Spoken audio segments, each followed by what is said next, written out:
Hi everyone, I'm Warren Moyle, Tech Support Engineer at Apollo. We're pleased to be launching a firmware update for our Apollo test set. It's quick and easy to install. Just visit our website and follow the simple steps. Our research and development team have designed two main new features, soft addressing and drift management. So I'll give you a quick demonstration of both. Soft addressing is compatible with all Soteria devices on XP95, Discovery and Core Protocol panels. Usually the installer would use the expert card and binary method to address the detectors. This alternative addressing option allows the installer to soft address Soteria devices by connecting them to the test set, meaning they can be pre-addressed before going on site or before installing the panel, and offers an additional addressing method instead of using the hard addressed expert card. So with your loop tester, you're given a Soteria detector base and some leads. Simply plug in your leads and then place a detector onto the base. On the screen we have a box which says soft addressing, and the first thing we're told is that we need to remove the expert card from the attached device base.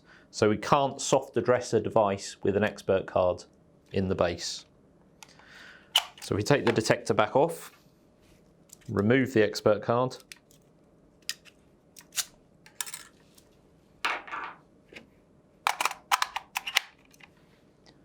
and then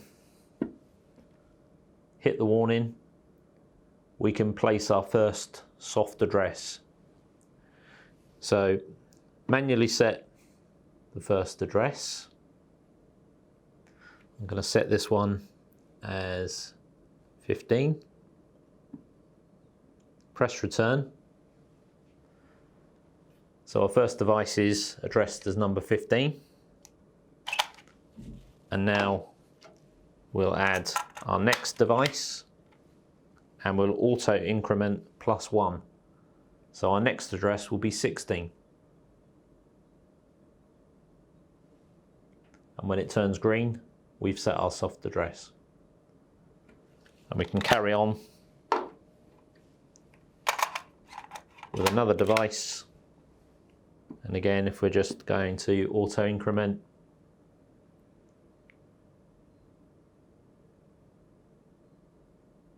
once it turns green it's set at 17. So we can use our addressing tag. We can simply cut the tag and place the number.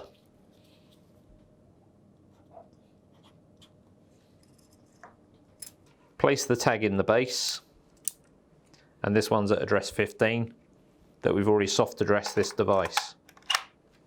Place it on the base and our device is now at address 15 and we've got our tag. The second new feature is drift management. As we all know, detectors can get dirty on site. Some panels have the ability to tell you the drift levels of detectors, but not all. Designed to access this information quickly, easily, and at a glance, the drift management feature will instantly display the contamination as a percentage. So instead of having to go around checking each detector on a maintenance visit, you can just hook up your Apollo test set onto the loop. Okay, to look at drift levels on Discovery and Soteria optical detectors and multi-sensors, we would go to Loop View, wait for our devices to power up, and then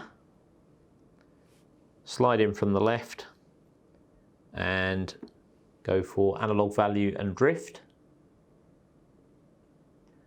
And obviously with detectors we can see the drift level on the screen as well as the analog value, and obviously you can't do that with things like MCPs and interface units.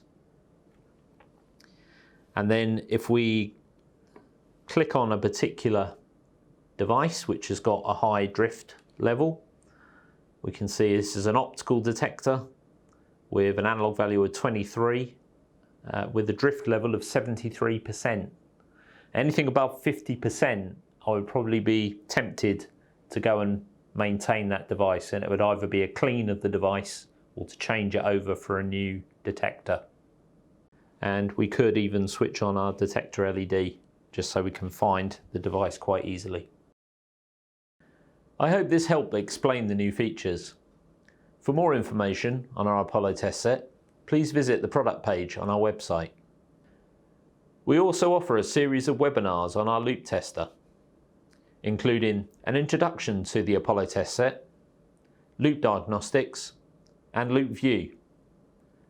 Just register on our website. And thank you for watching.